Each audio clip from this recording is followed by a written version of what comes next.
Shalom, saudara yang Tuhan Yesus Kristus kasihi, berjumpa kembali di channel ini.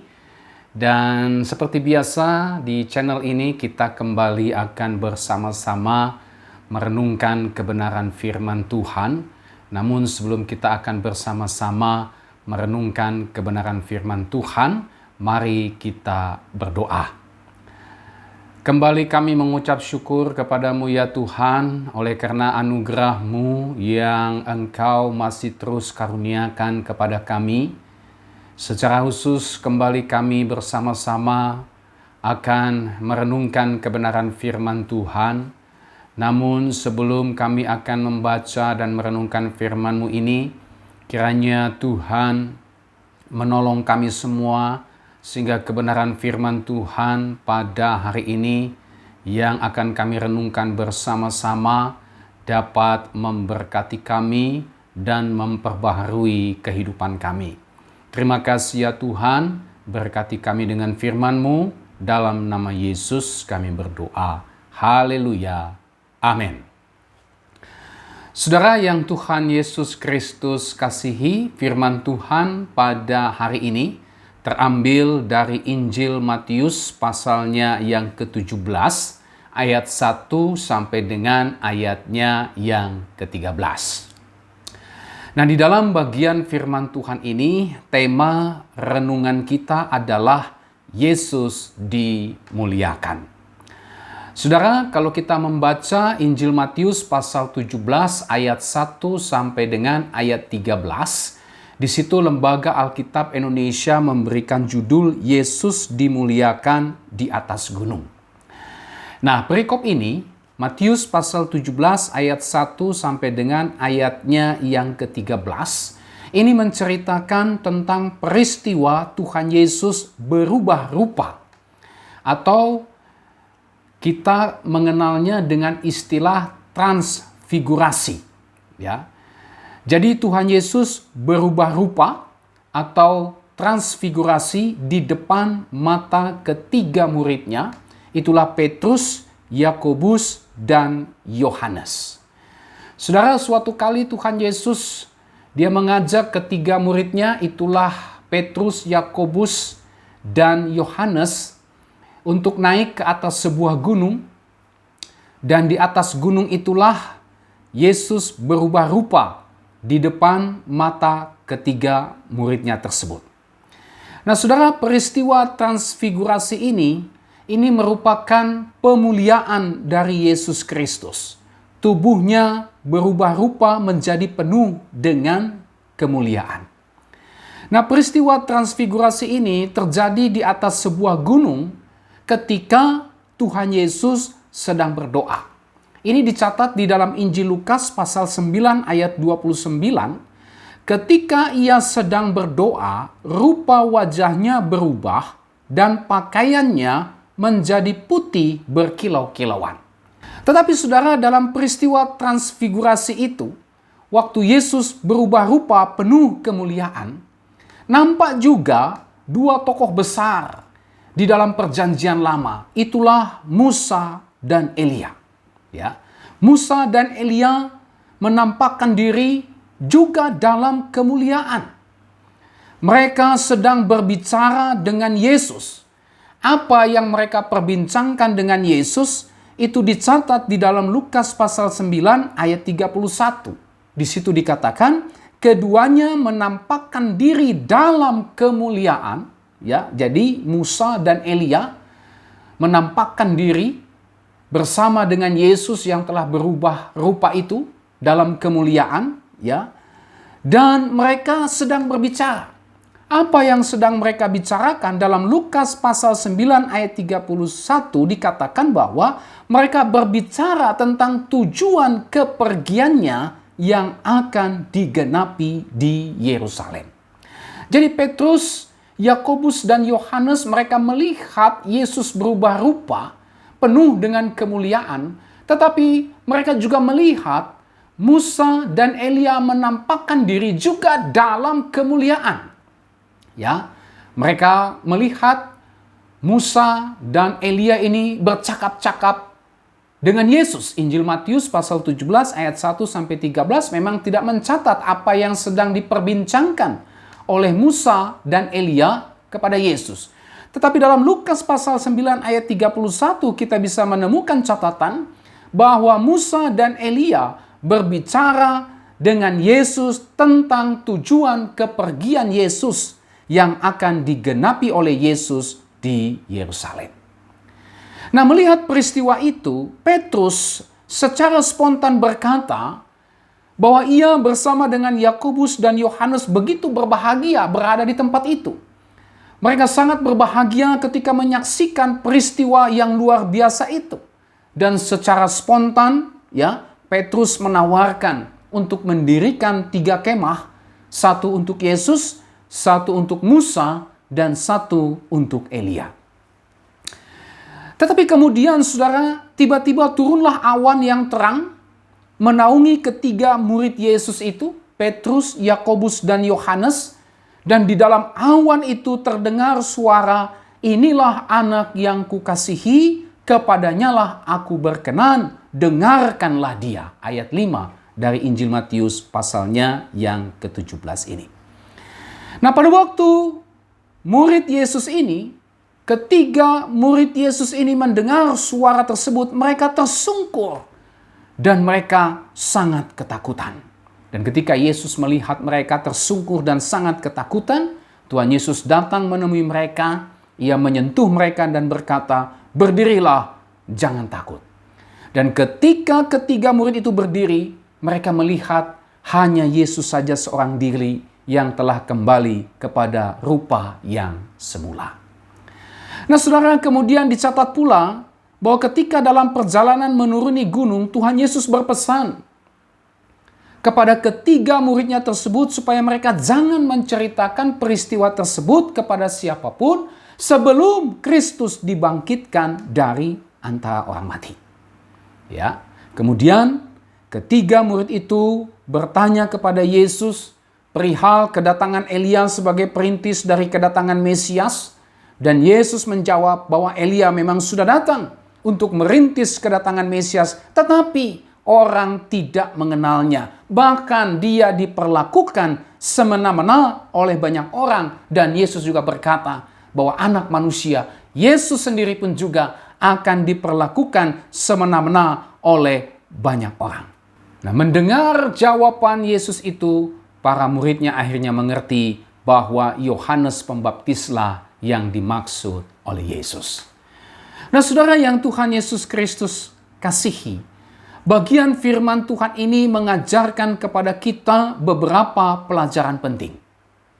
Yang pertama, saudara, peristiwa transfigurasi atau peristiwa Yesus berubah rupa, Yesus penuh kemuliaan, ini terjadi ketika Tuhan Yesus sedang berdoa. Tadi kita sudah singgung bersama, di mana di dalam Injil Lukas dicatat bahwa peristiwa transfigurasi tersebut terjadi ketika Tuhan Yesus sedang berdoa. Jadi Tuhan Yesus mengajak ketiga muridnya untuk naik ke atas sebuah gunung yang tinggi. Mereka melakukan itu untuk menyendiri. Tuhan Yesus mengajak ketiga muridnya ke atas sebuah gunung untuk menyendiri. Tujuannya untuk apa? Bukan untuk santai-santai, saudara. Tetapi tujuannya adalah untuk berdoa.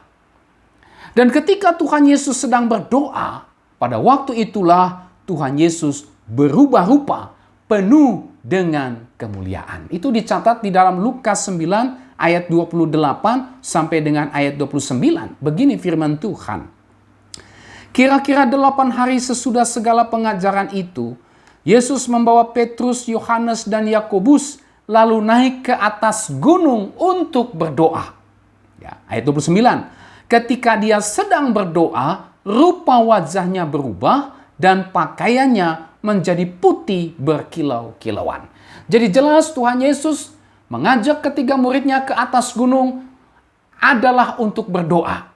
Dan pada saat Yesus berdoa, terjadilah transfigurasi tersebut. Nah, saudara, peristiwa transfigurasi ini terjadi ketika Yesus ini sedang dalam melakukan perjalanan ke Yerusalem. Ya, dia tahu bahwa perjalanannya menuju ke Yerusalem adalah untuk menggenapi apa yang harus ditanggungnya. Itulah menderita dan dihukum mati di atas kayu salib. Nah, oleh sebab itu, saudara, Tuhan Yesus, dia sengaja mengambil waktu khusus mengajak ketiga muridnya, Petrus, Yakobus, dan Yohanes, untuk menyendiri di atas gunung, berdoa kepada Bapa untuk mendapatkan tuntunan, untuk mendapatkan kekuatan, dan memastikan bahwa perjalanannya tersebut menuju ke Yerusalem selaras dengan kehendak Bapa dan bukan kehendaknya. Ya. Jadi dalam perjalanan menuju ke Yerusalem, Yesus tahu bahwa perjalanan itu adalah perjalanan menuju kepada penderitaan, bahkan kematian di atas kayu salib. Tapi sebelum sampai ke sana, Yesus mengajak ketiga muridnya untuk berdoa terlebih dahulu. Menyendiri, mengambil waktu, menyendiri bersama dengan ketiga muridnya untuk berdoa, untuk memohon apa yang menjadi tuntunan, kekuatan, dan berdoa untuk memastikan apakah perjalanannya ini betul-betul selaras dengan kehendak Bapa dan bukan kehendaknya. Nah, saudara, pelajaran penting yang kita bisa ambil dari bagian ini tentang doa, ya, adalah pertama, perlunya waktu untuk menyendiri dengan Tuhan di dalam doa. Saudara, bagian ini mengajarkan kepada kita, adakah kita telah memiliki waktu untuk menyendiri dengan Tuhan di tengah-tengah rutinitas kita, di tengah-tengah aktivitas kita, di tengah-tengah kesibukan kita setiap hari? Adakah kita sudah memiliki waktu untuk menyendiri dengan Tuhan? Ataukah kita tidak pernah memiliki waktu untuk menyendiri dengan Tuhan? Oleh karena kita lebih memilih untuk menyibukkan diri dengan rutinitas dan aktivitas kita setiap hari. Pesan firman Tuhan pada hari ini adalah betapa pentingnya kita memiliki waktu untuk menyendiri dengan Tuhan di tengah-tengah rutinitas, aktivitas, dan kesibukan kita setiap hari. Nah, oleh sebab itu, saudara, mari kita memperhatikan pesan firman Tuhan ini. Apa itu? Perlunya kita menyediakan waktu untuk menyendiri bersama dengan Tuhan di tengah-tengah rutinitas, di tengah-tengah aktivitas, dan kesibukan kita setiap hari.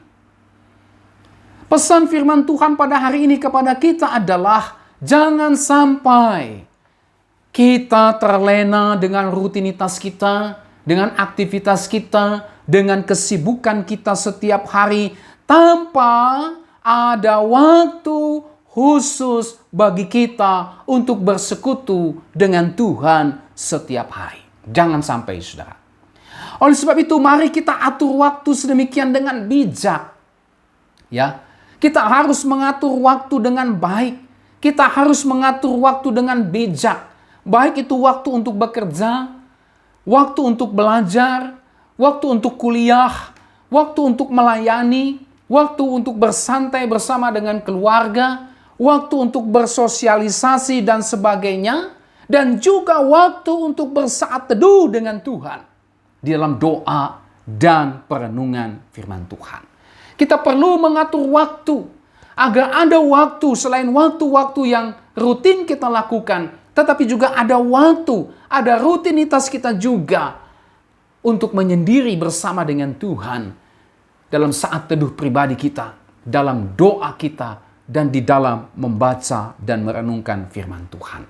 Jangan sampai, saudara, kesibukan rutinitas kita, aktivitas kita setiap hari pada akhirnya merampas waktu untuk bersekutu dengan Tuhan. Tuhan Yesus di tengah-tengah kesibukan pelayanannya, dia masih menyediakan waktu untuk berdoa, bersekutu dengan Bapaknya. Ini menjadi teladan bagi kita, bahwa sesibuk apapun, rutinitas apapun yang kita lalui setiap hari, jangan lupa untuk menyediakan waktu untuk bersekutu dengan Tuhan, untuk menyendiri dalam saat teduh bersama dengan Tuhan. Pelajaran kedua yang kita bisa ambil adalah kita perlu berdoa untuk mencari dan menggumulkan kehendak Allah dalam kehidupan kita. Saudara, dalam perjalanannya menuju ke Yerusalem untuk menggenapi apa yang harus Yesus tanggung, Tuhan Yesus, dia menggumuli hal tersebut dalam doa kepada Bapanya. Tuhan Yesus berdoa agar segala yang akan dilakukannya tersebut tetap sesuai, tetap selaras dengan apa yang menjadi kehendak Allah. Saudara, dalam perikop ini, Injil Matius 17 ayat 1 sampai dengan ayat 13, kita melihat bahwa Tuhan Yesus ketika mengalami perubahan rupa atau ketika mengalami transfigurasi, ada Elia, ada Musa di sana. Dan kita melihat bahwa mereka sedang memperbincangkan perjalanan Tuhan Yesus menuju ke Yerusalem untuk menggenapi apa yang menjadi rencana dan kehendak Allah dalam hidupnya. Kita melihat bahwa Yesus mendapatkan peneguhan dari Musa dan Elia. Bahkan yang terutama adalah dari Bapanya sendiri. Ayat 5, Injil Matius pasalnya yang ke-17 ini. Nah, saudara, melalui peneguhan tersebut Tuhan Yesus dia pada akhirnya mantap melanjutkan perjalanannya. Karena dia sudah tahu bahwa apa yang dilakukannya itu selaras dengan kehendak Bapanya. Ya. Nah, saudara, bagian ini mengajarkan kepada kita tentang pentingnya berdoa untuk mencari dan menggumulkan kehendak Allah di dalam kehidupan kita. Saudara, doa ini bukan hanya dimengerti sebagai sebuah permohonan menyangkut kebutuhan jasmani kita setiap hari saja. Tidak, saudara. Jangan kita berpikir bahwa doa itu hanya berisi permohonan-permohonan yang menyangkut kebutuhan-kebutuhan jasmani kita. Bukan itu saja, saudara. Ada yang lebih penting daripada itu. Apa itu? Berdoa.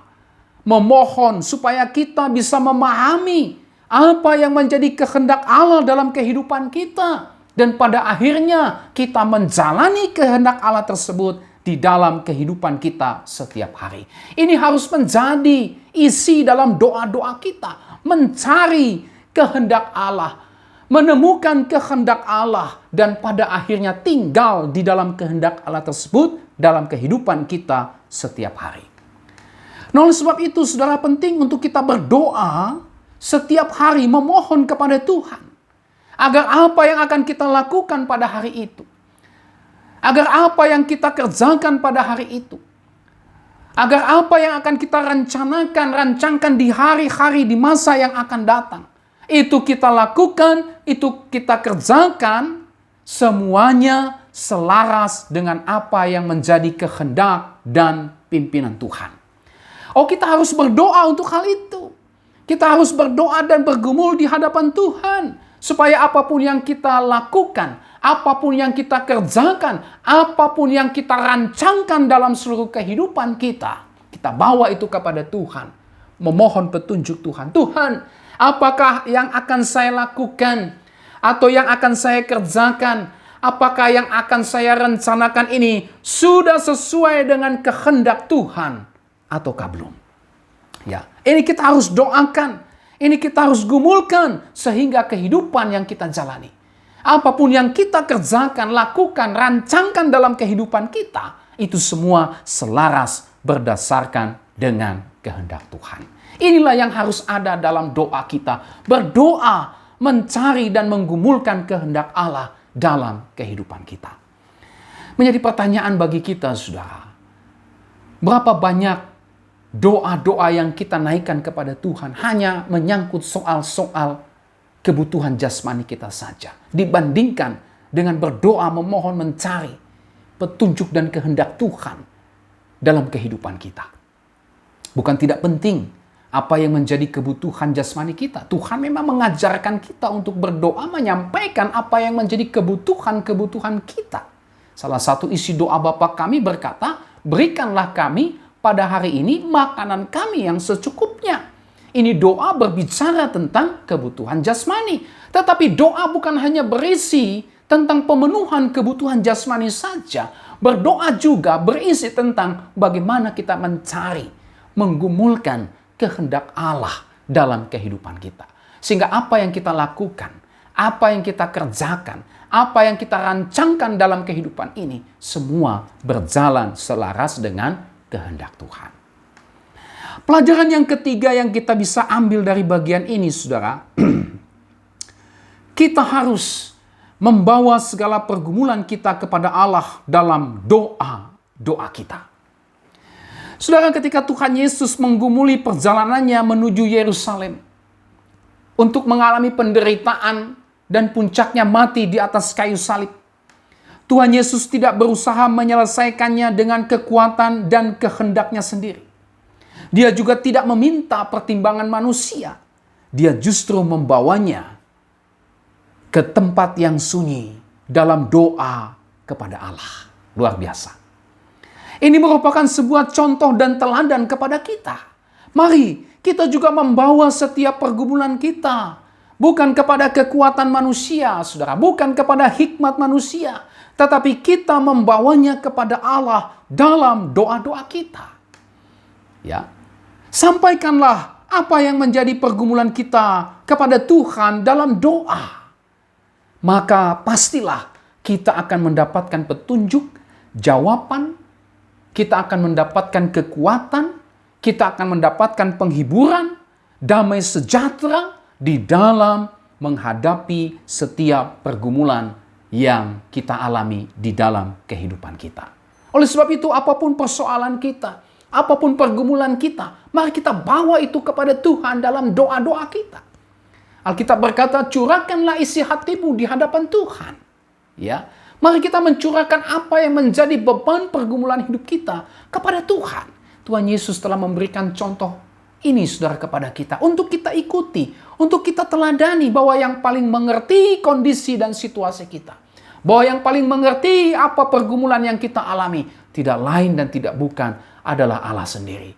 Oleh sebab itu Kristus mengajar kita agar kita membawa setiap pergumulan kita hanya kepada Tuhan melalui doa-doa kita kepada Dia.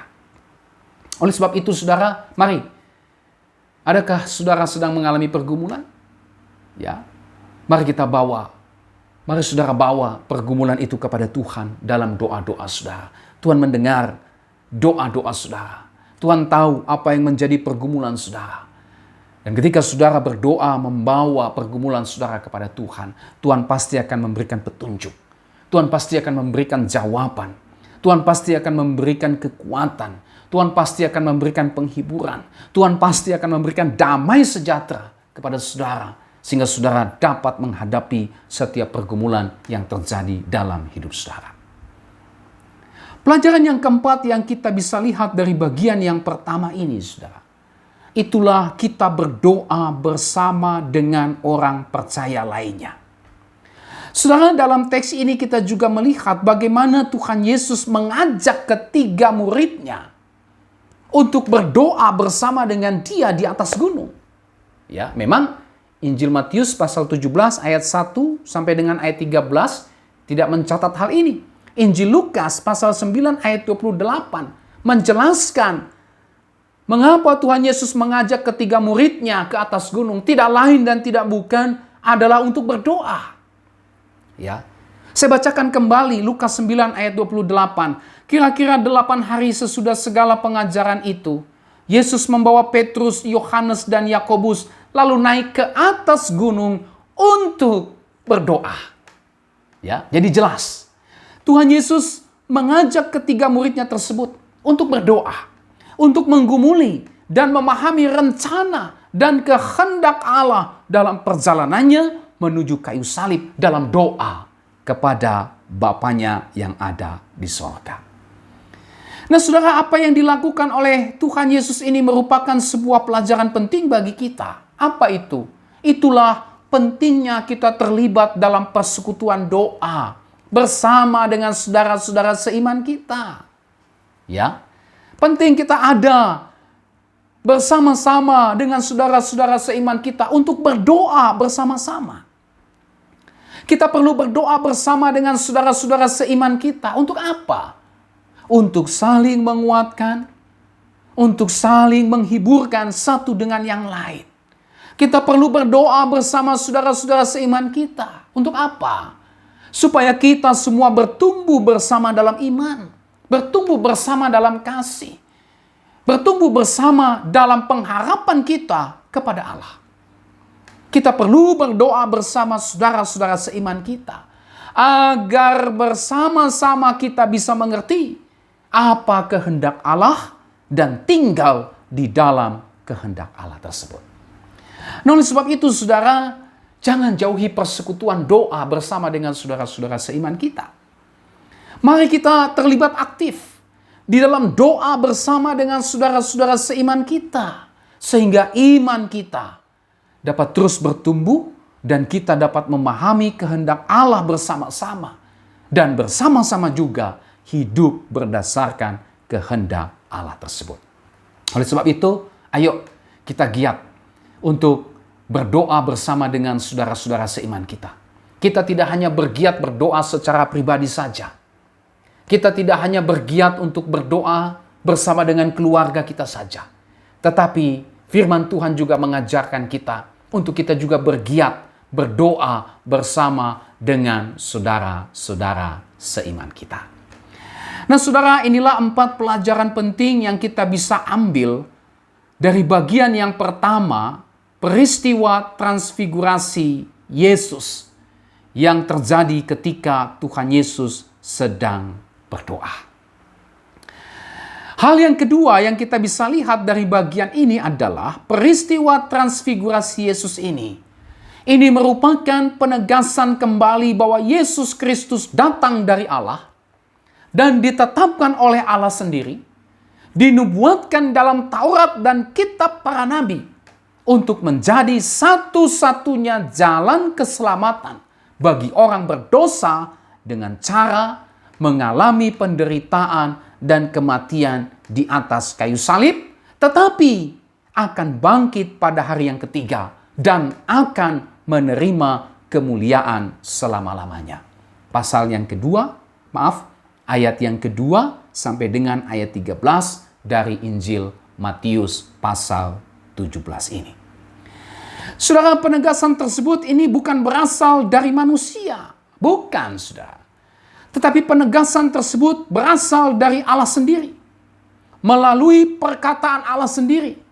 Dan perkataan itu jelas didengar oleh ketiga muridnya yang merupakan saksi-saksi dari peristiwa tersebut. Lihat ayat yang kelima dari Injil Matius pasal 17 ini. Inilah anak yang kukasihi, kepadanya lah aku berkenan, dengarkanlah dia. Jadi sangat jelas bahwa peristiwa transfigurasi ini merupakan sebuah penegasan bahwa Yesus datang dari Allah, ditetapkan oleh Allah untuk menjadi juru selamat orang berdosa. Ini penegasan berasal dari Allah sendiri. Ya, dan ini disaksikan oleh ketiga muridnya. Ini juga telah dinubuatkan di dalam Taurat dan kitab para nabi. Ya, itu sebabnya mengapa dalam transfigurasi itu waktu Yesus berubah rupa, Elia dan Musa menampakkan diri. Musa ini menjadi wakil dari hukum Taurat. Elia ini menjadi wakil dari para nabi. Yang dua-duanya sama-sama menubuatkan tentang Yesus Kristus. Ya. Saya ingin baca saudara Lukas 24 ayatnya yang ke-27. Di situ dikatakan, lalu ia menjelaskan kepada mereka apa yang tertulis tentang dia dalam seluruh kitab suci, mulai dari kitab-kitab Musa dan segala kitab nabi-nabi. Lukas 24 ayat 44. Ia berkata kepada mereka, inilah perkataanku yang telah kukatakan kepadamu ketika aku masih bersama-sama dengan kamu. Yakni bahwa harus digenapi semua yang ada tertulis tentang aku. Ya, dalam kitab Taurat Musa dan kitab nabi-nabi dan kitab Mazmur. Ya. Jadi saudara, peristiwa transfigurasi ini merupakan sebuah penegasan, ya, bahwa Yesus Kristus dia datang dari Allah, ditetapkan oleh Allah sendiri, Ya, bahkan juga dinubuatkan ribuan tahun yang lalu, saudara, dalam Taurat dan kitab para nabi untuk menjadi satu-satunya jalan keselamatan bagi orang berdosa, di mana dia harus mengalami penderitaan dan kematian di atas kayu salib, dan pada hari yang ketiga dia bangkit dari antara orang mati dan akan menerima kemuliaan selama-lamanya. Dari peristiwa transfigurasi ini, saudara, kita bisa melihat beberapa kebenaran penting. Apa saja itu? Yang pertama, Yesus Kristus adalah Allah. Peristiwa transfigurasi ini merupakan salah satu bukti dari kealahan Yesus Kristus. Ini bukti dari kealahan Yesus Kristus. Saudara, kemuliaan Yesus Kristus yang nampak oleh Petrus, Yakobus, dan Yohanes, ini adalah kemuliaan Allah sendiri. Kemuliaan yang bersumber dari dirinya sendiri. Jelas kemuliaan Yesus Kristus ini berbeda dengan kemuliaan Musa dan Elia. Injil Lukas tadi mencatat bahwa Musa dan Elia menampakkan diri juga dalam kemuliaan. Tetapi kemuliaan Musa dan Elia ini berbeda dengan kemuliaan Yesus Kristus. Sama, saudara, seperti cahaya atau terang matahari ini berbeda dengan cahaya atau terang dari bulan. Beda, saudara. Cahaya dan terang matahari itu bersumber dari matahari sendiri. Berbeda dengan bulan. Bulan memang bercahaya. Bulan memang terang, tetapi cahaya dan terangnya itu bukan berasal dari dirinya sendiri, melainkan dia peroleh dari sinar matahari. Ya. Jadi sangat jelas peristiwa transfigurasi ini ingin menegaskan keilahian Yesus Kristus. Kemuliaan Allah ada di dalam diri Tuhan Yesus Kristus. Berbeda dengan kemuliaan Musa dan Elia yang merupakan karunia dari Allah sendiri. Kebenaran kedua yang kita bisa lihat dari bagian ini adalah Yesus Kristus adalah satu-satunya juru selamat orang berdosa. Saudara, hanya Yesus Kristus satu-satunya yang memenuhi kualifikasi sebagai juru selamat orang berdosa. Hanya dia yang memenuhi kualifikasi untuk menjadi juru selamat orang berdosa. Tidak ada yang lain. Saudara, dia datang dari Allah. Dia ditetapkan dan diutus oleh Allah sendiri. Dia dinubuatkan ribuan tahun yang lalu dalam Taurat dan kitab para nabi. Dan semua digenapi tanpa ada satupun yang tidak digenapi. Semuanya digenapi di dalam pribadi Tuhan Yesus Kristus. Tidak ada seorang pun atau apapun yang bisa memenuhi kualifikasi ini selain hanya Yesus Kristus sendiri. Nah, oleh sebab itu, saudara, percayalah kepada Yesus Kristus. Karena hanya dialah sajalah yang ditentukan Allah untuk menjadi juru selamat orang berdosa. Percayalah hanya kepada Yesus Kristus. Kenapa? Karena hanya dia sajalah yang sanggup dan berkuasa untuk membebaskan saudara dan saya dari kuasa dosa, dari kutuk dosa, serta dari ikatan kuasa iblis. Hanya dia sajalah yang berkuasa, sanggup untuk membawa saudara dan saya masuk dalam persekutuan dengan Allah selama-lamanya. Jadi saudara, jangan coba-coba cari juru selamat lain. Ya, entah itu melalui perbuatan baik manusia, entah itu melalui amal ibadah, entah itu mungkin melakukan ritual-ritual, ya, upacara-upacara ketaatan kepada ajaran agama dan sebagainya. Jangan, saudara, karena itu bukan juru selamat kita. Ya, percayalah hanya kepada Yesus Kristus. Jangan mencari juru selamat yang lain, karena tidak ada juru selamat orang berdosa yang dapat menyelamatkan saudara dan saya selain hanya Yesus Kristus sendiri. Percayalah hanya kepada Yesus Kristus dan saudara dan saya akan diselamatkan. Nah, saudara yang Tuhan Yesus Kristus kasihi, inilah dua berkat rohani yang kita bisa lihat dari bagian yang kedua dari peristiwa transfigurasi Yesus yang menegaskan bahwa dia adalah Allah yang sejati. Yesus adalah Allah yang sejati. Dan yang kedua, Yesus adalah satu-satunya juru selamat orang berdosa. Oleh sebab itu, mari percaya hanya kepada dia.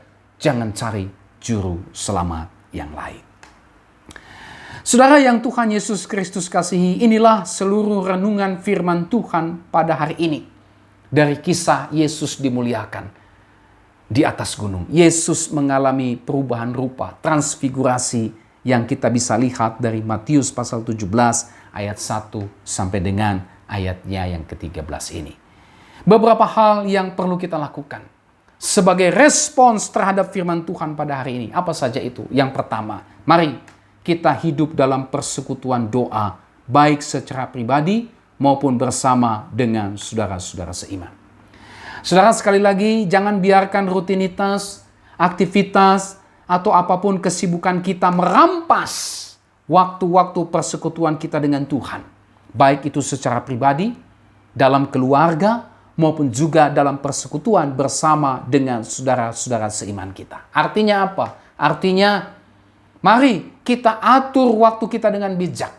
Kalau selama ini mungkin saudara tidak punya waktu untuk bersekutu dengan Tuhan setiap hari oleh karena alasan rutinitas, aktivitas, dan kesibukan, mari bertobat. Ya, saudara mungkin belum bisa mengatur waktu dengan bijak.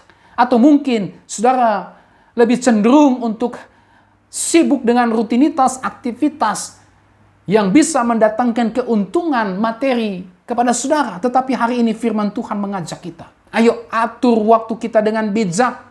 Alkitab bilang, manusia bukan hidup dari roti saja, tapi dari setiap firman yang keluar dari mulut Allah. Oleh sebab itu, mari kita atur waktu kita dengan bijak.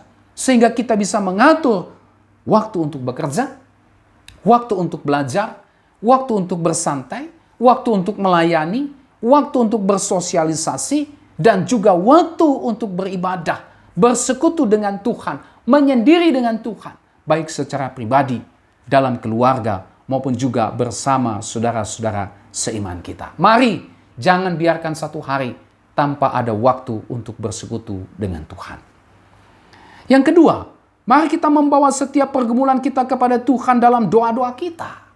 Ya, mari kita curhat kepada Tuhan. Yang ketiga, mari kita isi doa-doa kita ini bukan hanya dengan pemenuhan kebutuhan jasmani kita saja, tetapi juga mari kita isi doa-doa kita ini untuk mencari dan mengerti kehendak Tuhan, serta melakukannya di dalam kehidupan kita. Yang keempat, mari kita percaya kepada Yesus Kristus. Dia adalah Tuhan, Dia adalah Allah, Dia juga adalah juru selamat orang berdosa. Oleh sebab itu, saudara, jangan biarkan iman kita kepada Kristus menjadi goyah oleh karena tantangan, pergumulan, atau mungkin ada ajaran-ajaran keselamatan di luar Kristus. Jangan biarkan iman kita menjadi goyah karena godaan, kenikmatan, dan kemuliaan dunia ini. Jangan, saudara. Yesus Kristus tidak bisa dibandingkan dengan itu semua. Yesus Kristus terlalu berharga untuk bisa dibandingkan dengan itu semua. Hanya Yesus Kristuslah satu-satunya Tuhan dan Juru Selamat kita, dan tidak ada yang lain. Oleh sebab itu, jangan tinggalkan Yesus. Apapun juga tantangan, persoalan, dan godaan yang saudara alami saat ini. Dan yang terakhir, respon kita dari firman Tuhan ini. Mari, beritakanlah kepada semua orang bahwa Yesus Kristus adalah Tuhan. Dia adalah Juru Selamat orang berdosa. Supaya apa? Supaya banyak orang percaya dan diselamatkan. Sehingga dengan demikian, saudara, kita memuliakan Kristus dan Kristus dimuliakan oleh banyak orang. Kiranya Tuhan Yesus memberkati kita dengan firman-Nya. Amin. Mari kita berdoa. Terima kasih Tuhan untuk firman-Mu yang kami baca dan renungkan pada hari ini. Kiranya firman Tuhan ini memberikan pengertian yang baru bagi kami, di dalam kami memahami apa yang menjadi pesan Tuhan, apa yang menjadi kehendak Tuhan di dalam kehidupan kami. Pelajaran yang sudah kami dapatkan dan juga respon yang kami berikan terhadap firman-Mu ini, biarlah itu dapat kami lakukan di dalam seluruh kehidupan kami. Sehingga dengan demikian kami dapat terus bertumbuh semakin dalam di dalam Tuhan, dan kami juga terus menikmati berkat-berkat Tuhan dalam kehidupan kami. Terima kasih untuk firman-Mu ini ya Tuhan. Dalam nama Yesus kami berdoa. Haleluya. Amin. Sampai kita berjumpa kembali saudara. Tuhan Yesus memberkati saudara dan Shalom.